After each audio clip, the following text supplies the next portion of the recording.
अस्सलाम वालेकुम। HIV की इब्तदाई इलामात जो अक्सर नज़रअंदाज होती हैं।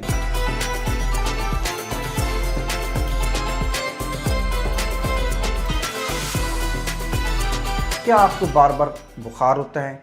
क्या अक्सर आपका गला ख़राब रहता है या आपका जिस्म कमज़ोर होने लगा है? क्या हो अगर ये कोई आम मसला ना हो बल्कि एक छुपी हुई ख़तरनाक बीमारी हो?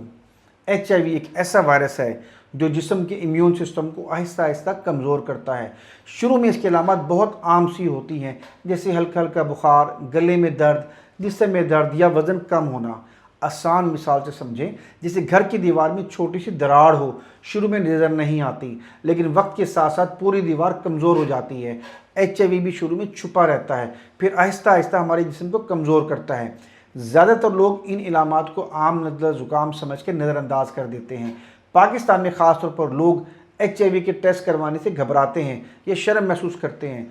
इसी वजह से बीमारी बढ़ती रहती है और एड्स तक पहुंच जाती है। एक आम गलतफहमी, अगर इलामात हल्की हैं तो फ़िक्र की ज़रूरत नहीं। हकीकत ये है, HIV शुरू में हल्की इलामात के साथ ही आता है, इसलिए बरवक्त टेस्ट बहुत ज़रूरी है। कैसे बचा जा सकता है? अगर आपको बार बार बुखार या कमज़ोरी महसूस हो तो अपने टेस्ट लाजमी करवाएं। हमेशा साफ़ और महफूज खून इस्तेमाल करें, इंजेक्शन या ब्लेड शेयर ना करें और अपनी सेहत को नज़रअंदाज ना करें। याद रखें, हर छोटी अलामत को नज़रअंदाज करना बड़ी मुश्किल पैदा कर सकता है। वक्त पर पहचान ही ज़िंदगी बचाती है। अपने और अपने प्यारों की हिफाजत करें।